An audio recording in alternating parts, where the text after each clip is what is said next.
Hello, everyone, and welcome to probably the first recording and possibly the last recording I'm ever going to do of one of my articles. Thank you to my sister who requested this, otherwise she would not read my article. Lucinda, this is for you. Okay, I'm just going to freewheel this, so hopefully we can get it in one take. This article is about how to earn the right to argue.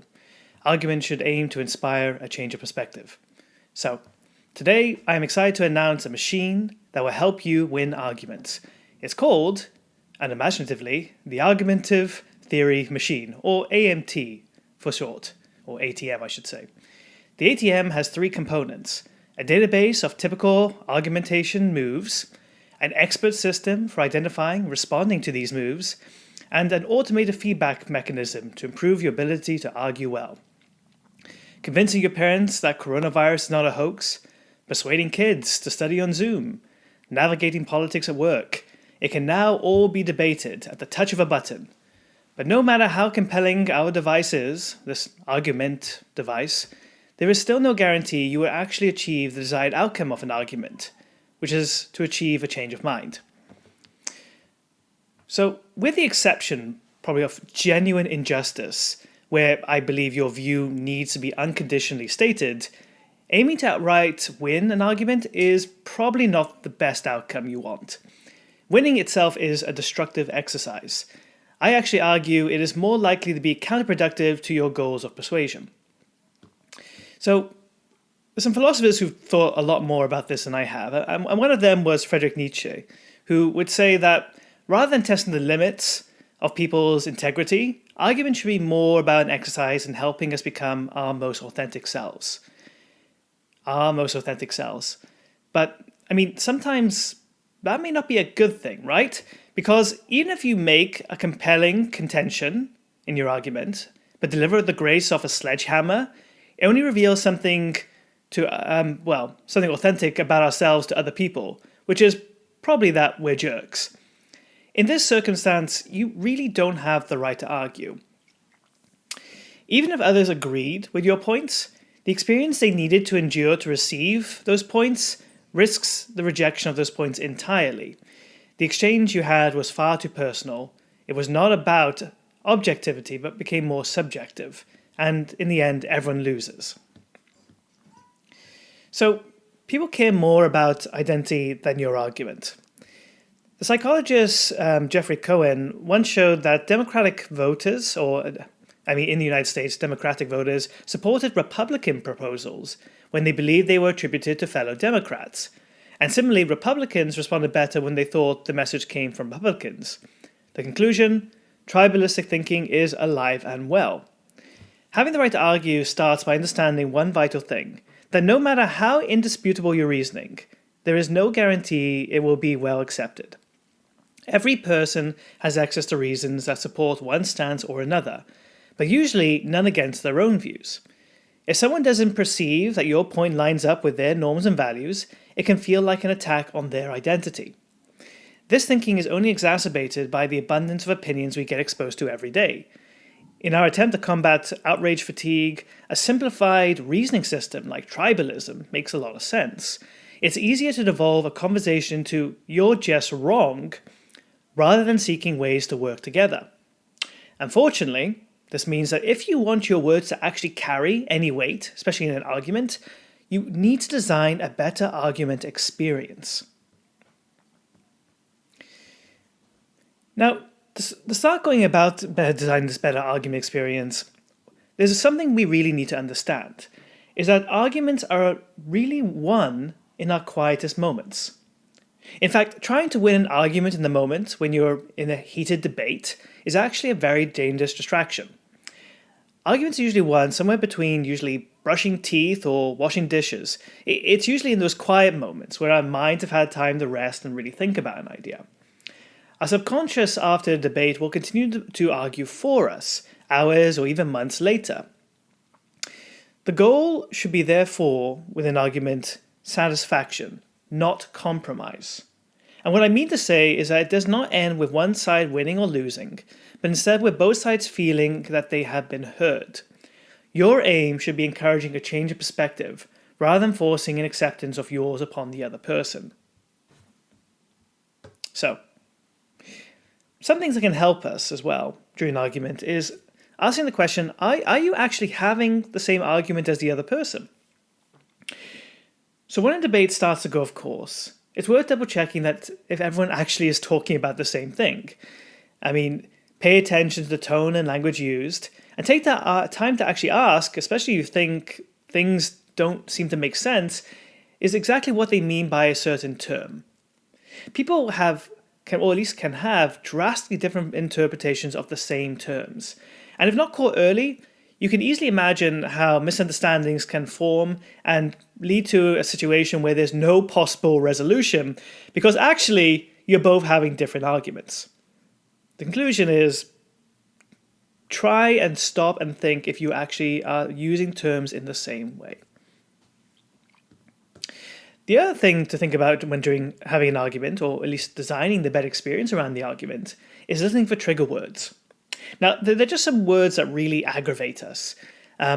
These are the terms that can escalate an argument of ideas into something like a personal attack. The term you, for example, is the granddaddy of all these terms. You is a very personal word because it's meaning to target you as a person rather than your ideas. Now, for others, there can be other types of triggered language. Gendered language. Notice as I say, I didn't say grandmother or grandperson before. I used granddad. For me, it's the use of combative language. I really hate it when people use terms like fighting and war and battle to describe things that those words have no place in, like when talking about terminal care. Aim to avoid using such words and take note of which words you and your correspondent may be hypersensitive to. When it happens, when you happen upon one of these type of words, I find that not only is it important to acknowledge it, but sometimes just responding with something like, it sounds like you're trying to say this thing, can really help take a lot of the tension out of the room. Notice that I didn't say it feels like, or I said, you are saying this thing. You really want to design the experience so that it feels depersonalized and provide that time for people to pause for recalibration, especially if people start getting very aggravated by trigger words. So feel free to acknowledge them. The other thing we can do is use questions rather than statements. Now, when making points, consider using questions next time rather than making a statement. A well-timed question is primed to help people think differently about an argument. You could even try and use an opponent's question to make your point. That's like the gold standard, or at least that's the goal objective. You can use something your opponent said to make your own point. Now, a very easy way of doing questions rather than statements is not necessarily having to construct a well-thought-through question. Sometimes you can just start with asking why. 3 well-timed why questions can be more effective in challenging the assumptions of an idea than any book of facts or any expert in the field can. If nothing else, questions demonstrate confidence, leading people to be unsure of themselves and take the time to examine their perspectives. You've given them the space to really think about, why have I come to this perspective or to this point? So questions can be a great tool.